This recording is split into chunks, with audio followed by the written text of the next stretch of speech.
Sean and his two grandparents. Sean, would you introduce your grandma and grandpa? This is my grandma, Pauline Chappell, and my grandpa, Louis Chappell.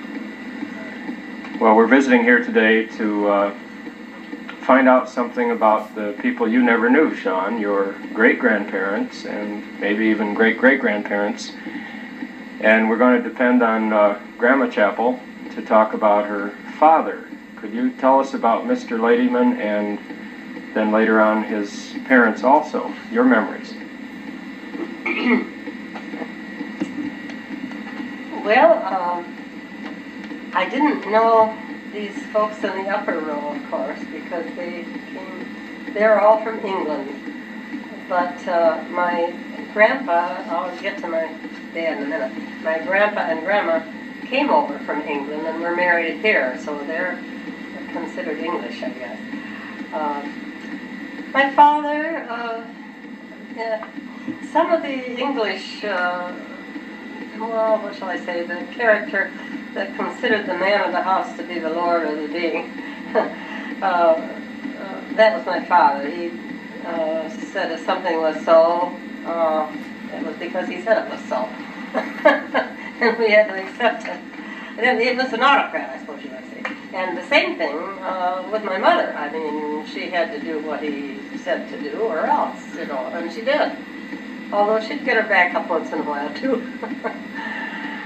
But Father went to college. He went to college because he lived on a farm and he was allergic to the farm animals. And he knew he would have to earn his living somewhere else besides being on the farm. So he went to Kalamazoo and got himself a job mowing lawns and later on waiting on table and went to put himself through Kalamazoo College before there ever was a Western Michigan at all. There was just a windswept hill there. And he graduated in 1906. But he was a kind of an independent because he didn't want to go to his graduation. And they said he couldn't get his degree if he didn't. So he went, and then he left immediately afterwards and never went back again. Here he lived right in Kalamazoo, and they had all of these get-togethers, but he never did. However, on the 50th anniversary of his graduation from college, a delegation of men came to the house and presented him with a pin, which I have upstairs, a 50-year pin from Kalamazoo College. I have also a box of memorabilia from there that I thought I'd take them someday of, notes from, he was the president of the Literary Society and had to give a speech at one time and so on. Well, he, as I say, was an autocrat and held forth at great length. I remember he would be shaving in the kitchen in front of a mirror there and giving Mother a lecture on the political activities of the day, and he would go on and on and on and get riled up at politicians and so on. But he knew a lot about what was going on. He was in ill health most of his life. He had high blood pressure and a stroke that left him an invalid the year that we were married, the December after we were married in June. And so Mother had to be the breadwinner after that for a while. And he mellowed with time, and by the time he passed away, he had become a very gentle and very kind person. Although he had always been gentle and kind to me. I mean, I never can remember his saying a crossword to me. Can we go back to England and Yes. have you talk about his parents? All right. His father and mother Fanny Russell there is such a pretty lady in this picture here. She looks almost like a fashion model.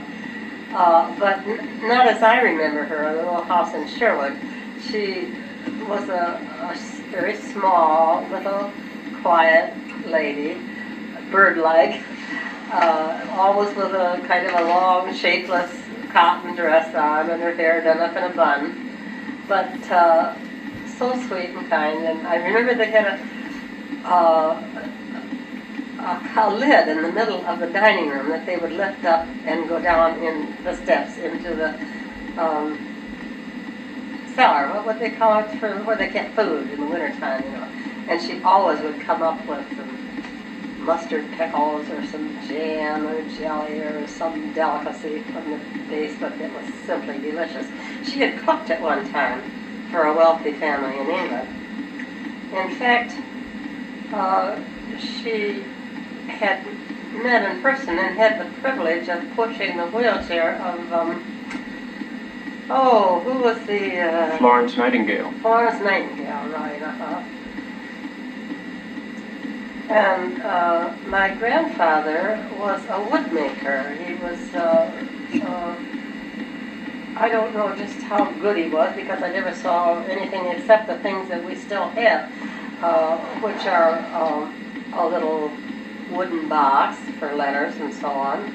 And he made a big chest for my mother. I'm not sure what happened to that. I'll have to look that up someday. But I believe he was the one who made the little spinning wheel that sat on our fireplace for so long. It's on the piano over there. That made lace, wound lace into the string. Little thing that wove the flax into the string, thread or whatever you call it, from which the lap lace was made. And then he also made individual little bobbins. It's sometimes called bobbin lace. And there would be as many as 18 or 20 bobbins on a woman's lap on a pillow. It's also called pillow lace. And she would make the lace by moving one bobbin over to here with a thread on it, and one over here, say, and one here and one here, and thereby making a pattern. And it was very popular in England in those days, but with the Industrial Revolution, I suppose, when lace could be made, could be manufactured, it slowly died out because it would be very expensive to make all that by hand. But he made those, carved those out of wood, and carved the bobbins out of wood also. My grandfather came first from England, as I remember, and then sent for my mother to come over, and they were married here in this country. The other people in the top row never came over, is that right? No. Okay.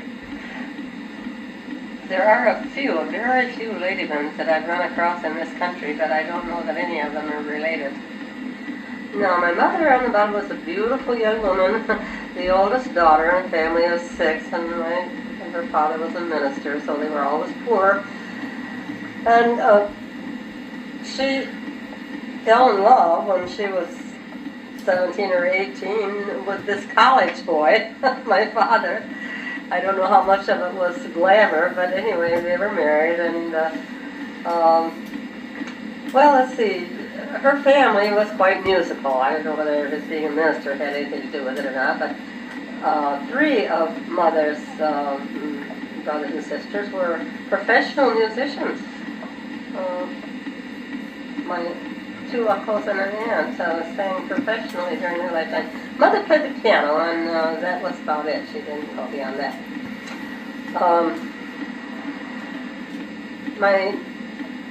Her mother died when she was 16, I believe it was, and so she was the mother in the family for a while too.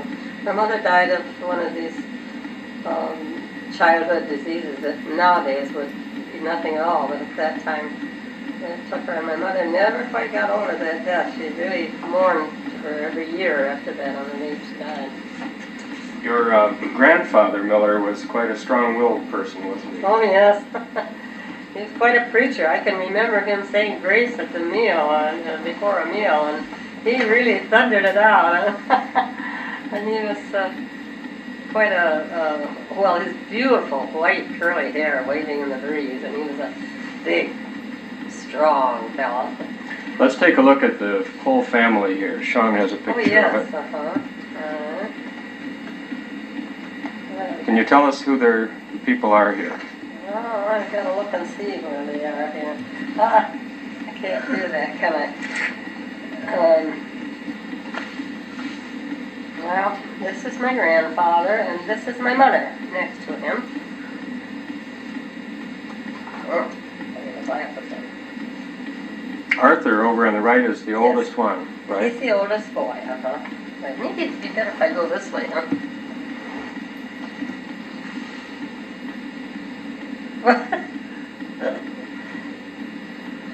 It's a little hard for me to do that and then get back in the right place. Okay. Is there one person still living in this group? Two people. Aunt Ruby, who's right here, and Aunt Addie, who is right here. The three boys are gone. Uncle Arthur, Uncle Ernest, and Vernon. And this is Arthur over on this side. I said. Then when the mother in the family died, my grandfather married the woman who had helped him take care of the family, who was from Canada, Grandma Elsie, and they had 6 more children. So altogether there were 12 Millers. 4 of them are still living. Could you mention a little bit about Reverend Miller's father, who was in the Civil War? Yes, he was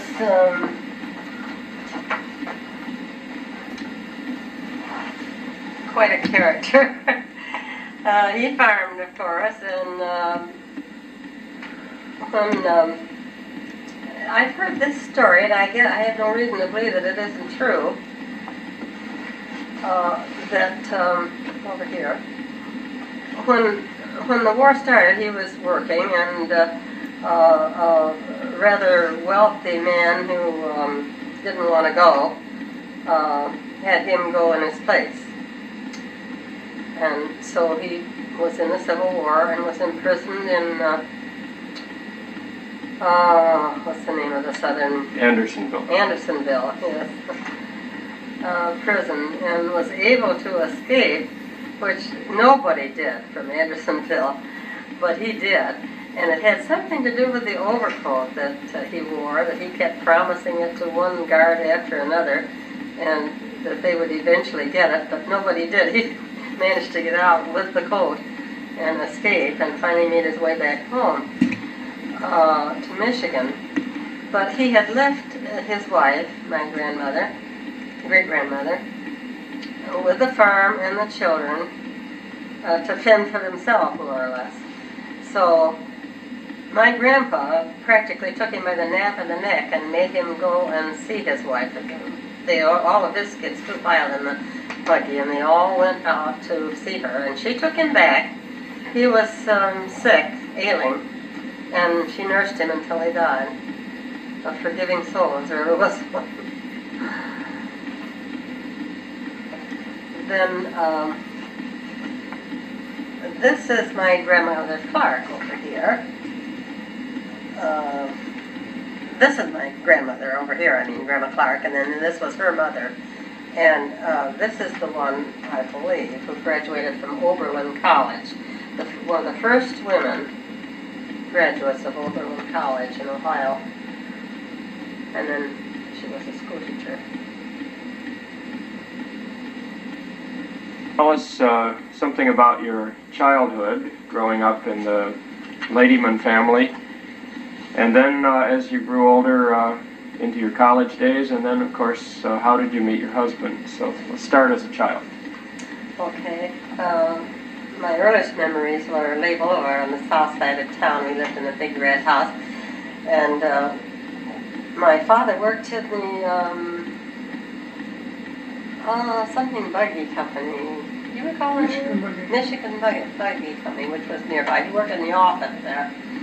And they always had a garden out by the side of the house, and they worked so hard in that garden. And when I was, oh dear me, I can remember when I went to kindergarten the first day. And I went in the morning, and they sent me home, and I told my mother. As it turned out, I was supposed to go in the afternoon. I didn't know that. So. Let's see.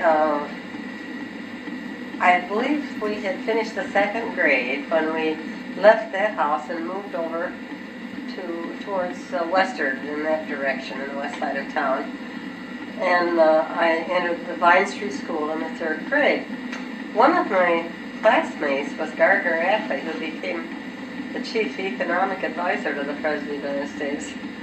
He was quite a brain when he was in school. Then from there I went to Central High School, which was right next door. We only had to travel a couple blocks to get there. And I remember being so frightened going into the 9th grade. There was a front entrance, and we all had to go in the front entrance. And there would usually be a whole bunch of boys standing around in front of the front entrance, and you had to kind of weave your way in. And that would be my first trial of the day as a 9th grader, to get by all those big fellas and get into the school. But then later on, when I was a senior, I was up above that big entrance. Do you remember that, Louis? Where the school paper and the Delphi and the yearbook were edited, and that was where we worked and looked out on the street below, and I worked on both of those. I knew who Louis was at that time because he was a star on the basketball and football team, for heaven's sakes, but I didn't pay much attention to him at the time because he was a couple of years older than I was, a couple of classes ahead of me. But by the time we went to Western, I had gotten ahead of him. Real smart I was. But as a matter of fact, he'd had to take time out all the while to earn enough money to go back to school. He did it the hard way. And it was fairly easy for me because I didn't even think of going to college at the time because it was during the middle of the Depression, and my father had lost his job right at the start of the Depression, and we had lost our house, and we were very poor. But I couldn't find a job. Every job I applied for was either filled or else I did,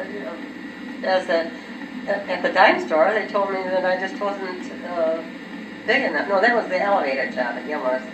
Wasn't tall enough. And I couldn't get a job at the dime store even. So my Aunt Ruby was there one day, and she said, well, why don't you go to college? The college was just a block or two from our house.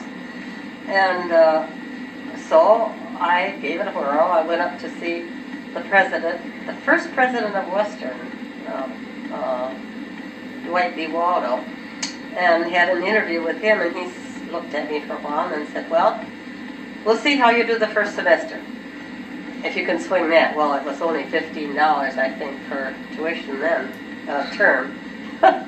So I swung that and stayed at home and didn't cost very much, and got all A's that first year.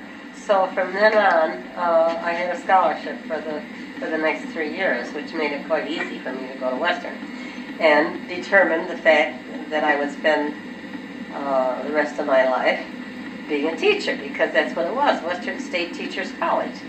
And I hadn't especially planned on being a teacher. But by the time I got through with Western, our whole department of speech, which was my major, were looking for a job, and nobody found one in the speech department, because in the middle of the Depression, speech was one of those expendable subjects. But by that time, Louis and I were married. No, we weren't married yet. No, we were just going together. But he took me around to some schools to see if I couldn't get a job. No dice. I taught at country school for 1 year then, near my sister's house out in the country, where they needed a teacher. And I had trained for high school. I knew all about high school kids. I did know nothing. I knew nothing about teaching little kids how to read and write. But that was my job for that year. I feel sorry for him now when I think about it. But anyway, the next year then, with Louis' help, we found a job in Bellevue, Michigan, where a very nice superintendent that I talked to said, well, we don't have speech, but how would you like to start a speech program? And so he he gave me the job, and I stayed there for 2 years, and then went to Spring Lake the 3rd year, and then we were married. So we moved to South Haven, where Louis was teaching, and at that time, not too many women worked unless they particularly wanted to, so I stayed home for 2 years and had a ball, and then started having children. I guess that's the story of my life. And now, this is your mom right here, right?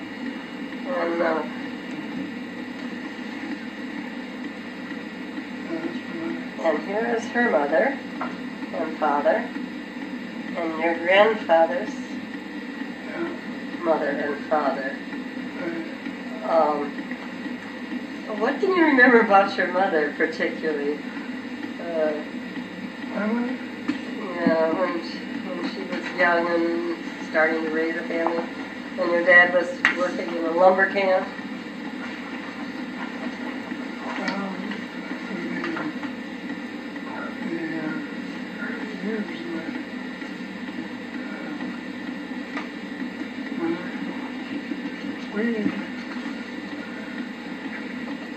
I'm going to have trouble on this because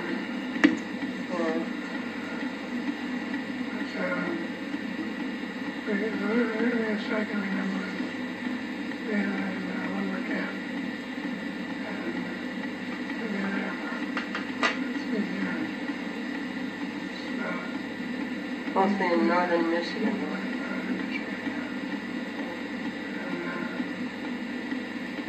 You must have lived in dozens of towns.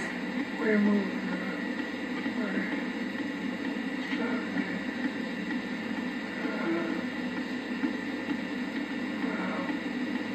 You used to say whenever the rent came due. yeah, that was about it. But then I remember we lived in this These friends of yours. Sometimes you just moved into a house that was empty, right? Yes, that happened once in a while. We didn't have any place to sleep. My dad, mother,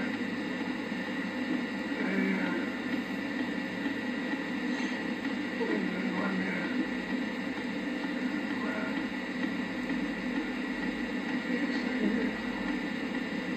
accept us.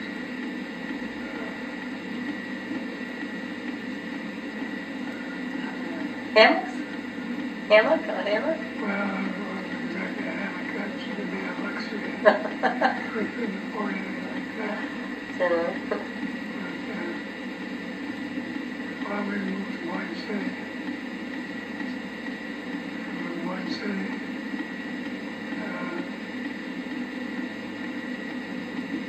we lived there a couple of years, moved to East Jordan. East Jordan? No, not East Jordan. East Taos? No, I don't know how you think. Well, anyway, in general terms, what did you do for food then, for instance? I mean, Well, living in Wine City, my dad had a job as a tavern, and not tavern, but something probably like that. right on Italian. Was she a cook? She did, yes. But my memory is getting great. Yeah. I remember reading the newspaper.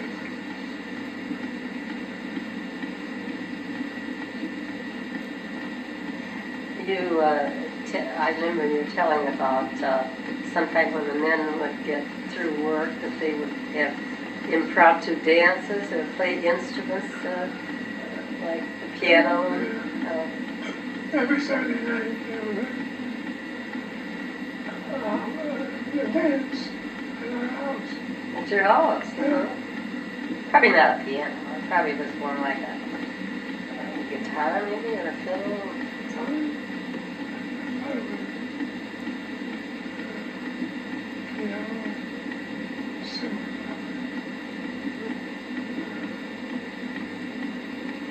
And didn't you say your house burned once? Yeah, yes, sure. We,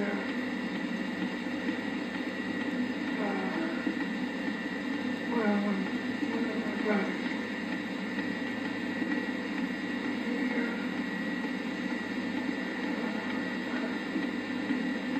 He started? Did he start the fire, you mean? yeah, he started. You didn't tell on him? No, I didn't tell him. You came down to watch that. Huh? Two places,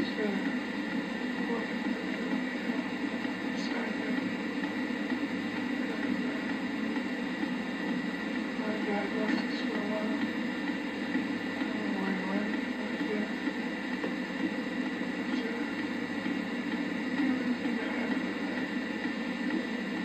Gone.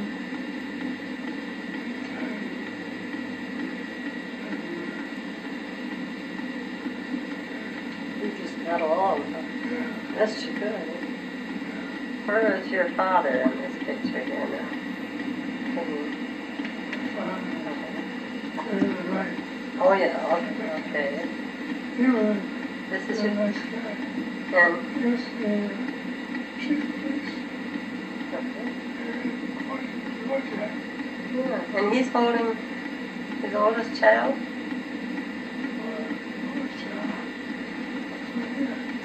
So that's your great-grandfather, huh? Yeah. And then this is your grandfather, and your father, and your oldest brother.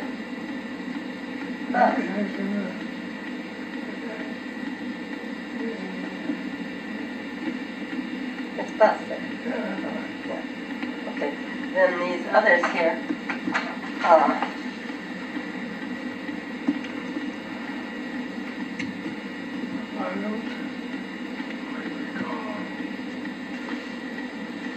Well, we could start with your father. Here's your father down at the bottom. And his father and mother. Do you remember your father's father, your grandfather and grandmother? On your father's I side? remember my father, grandfather. Your grandfather? Yeah. What did he do for a And I living? can, only thing that came up, he worked at the railroad there for a while. In the watch, eh? Yeah.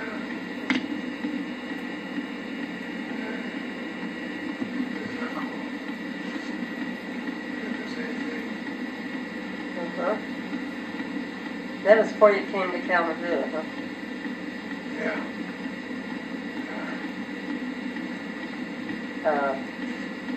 Do you remember when you moved to Kalamazoo? Oh, it was on the 4th of July. I couldn't forget that. We were in a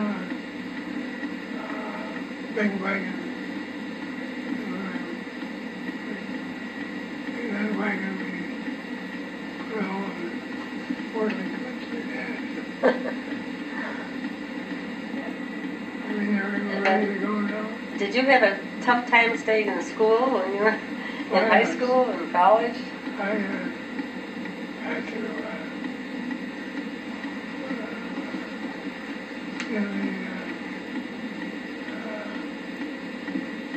I had a job given to me downtown by Double A Hunting Building on the corner of Wall Street, not Wall. No, the corner of Cut Red Candy, remember that? No, I don't know. That was before my time. But now one time you had quit school, hadn't you? And, I had to quit at that time, yeah. And I was out 4 years. And he wasn't returned to school. I wasn't.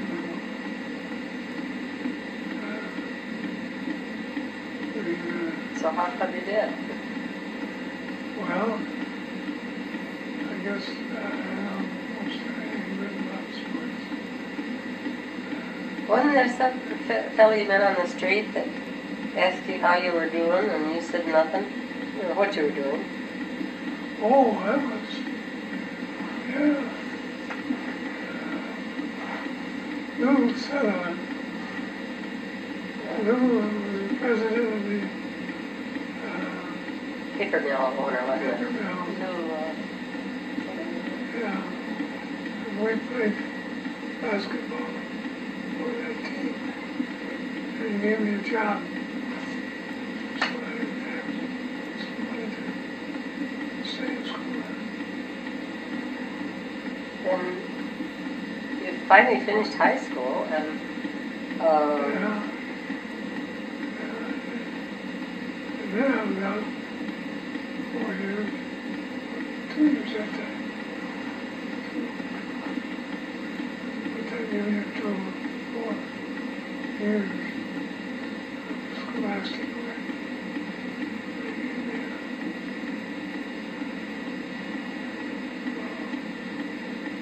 well, and then we met.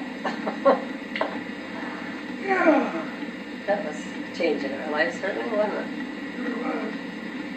We both saw each other. Well, actually, by then I was a year ahead of you in school. But I went to a dance with some boy from Otsego, Wilbur, somebody or other. And there you were standing in the stag line.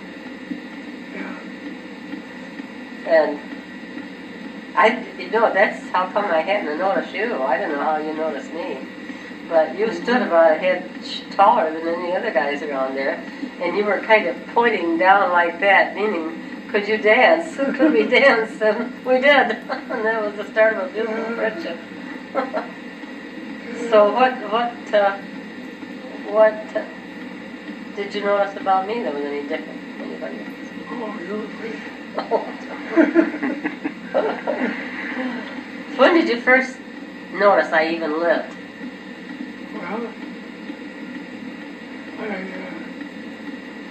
went to a dance, school dance, and asked Pauline for it. You didn't know me before that? No, well, I wasn't famous like you were. no idea. Oh, I don't know.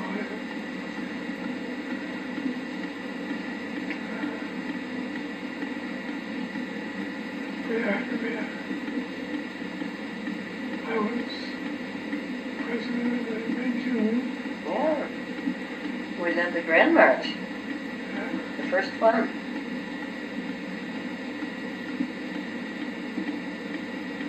Then, when we graduated, do you recall our going to Ann Arbor for summer school? And what did you take at Ann Arbor? What did I take? Yeah. Do you remember anything particular about it? Economics. Yeah. Did you enjoy it? Oh, yeah. Kind of stood you in good stead when you decided you wanted to go to Washington and get a job, huh? Sure did. I wasn't sure at first which one you want to go to, medicine or law school. Yes, uh-huh. And you were able to do it there, and you never had been able to before, huh? Yeah, It was kind of hard, though, wasn't it? it wasn't easy. You were working for the government. I took a job with the OPA. Office of Price Administration. But,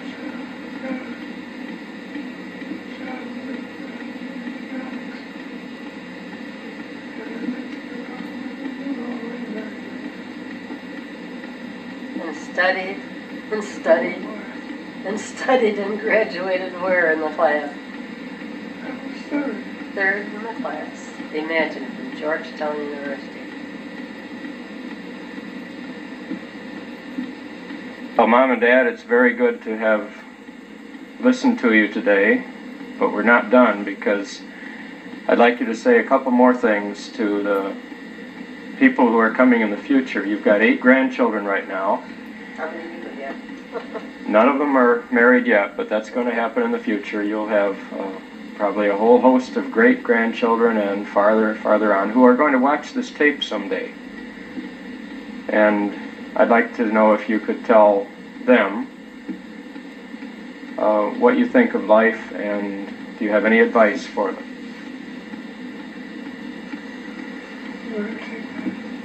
That's a pretty tall order, but I'm sure you would have more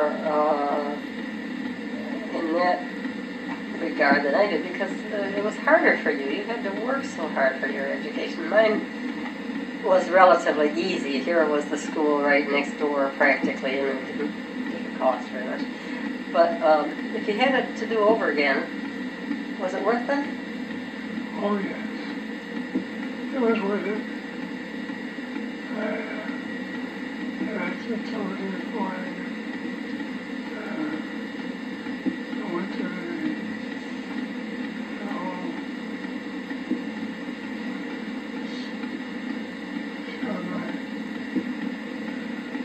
whole my work schedule, work. You went to the dean, did you? Well, anyway, it necessitated you play basketball through. I played basketball. That was a thing that got me through school. It was Sutherland. You worked at Sutherland Paper Cut. Yeah. It was good. Well, the fact that you were playing basketball in the minor leagues in the city was what got Mr. Sutherland interested in getting you back to work. That's it, right? Okay, and you wouldn't have had a job maybe if it hadn't been for that. But no, our children and their children may have a harder time in a different way in school. I wish we could be around and see them grow up.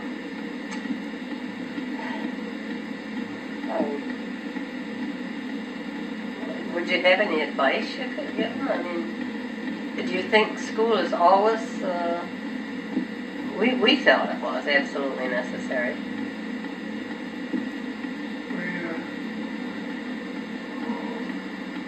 We played a team from Muskegon. It was very good. So were we. We played against some very good players at Muskegon. That was probably before Dick was born. Did you win? Yeah. Good. Well,